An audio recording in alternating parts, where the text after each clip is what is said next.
Assalamualaikum warahmatullahi wabarakatuh.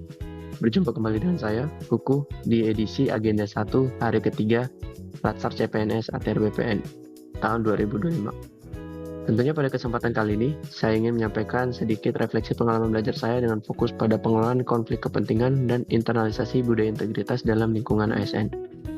Tentunya kegiatan diawali dengan doa dan pemaparan presentasi pada tugas sebelumnya.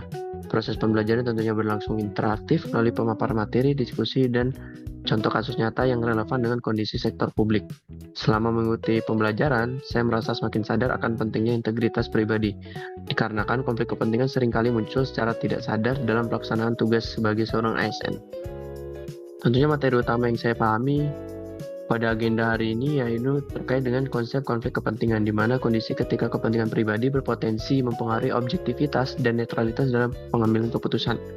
Saya memahami bahwa konflik kepentingan dapat bersifat aktual maupun potensial, dengan sumber antara lain hubungan keluarga, kepentingan finansial, rangkap jabatan, afiliasi, serta penerimaan hadiah atau gratifikasi.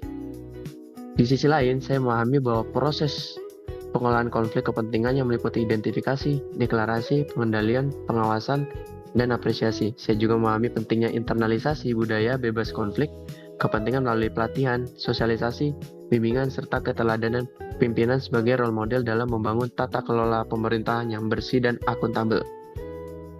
Namun, ada beberapa materi yang masih belum saya mengerti dan harus perdalam, yaitu terkait penerapan mekanisme pengelolaan konflik kepentingan secara teknis di unit kerja.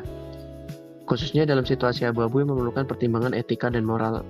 Untuk mengatasi kendala tersebut, saya berupaya meningkatkan kepekaan saya dalam melakukan refleksi terhadap tugas dan kewenangan sebagai seorang ASN, mempelajari regulasi terkait pengelolaan konflik kepentingan, serta aktif berdiskusi dengan mentor maupun rekan kerja. Saya juga berkomitmen untuk menerapkan prinsip transparansi dan melaporkan potensi konflik kepentingan sesuai ketentuan yang berlaku.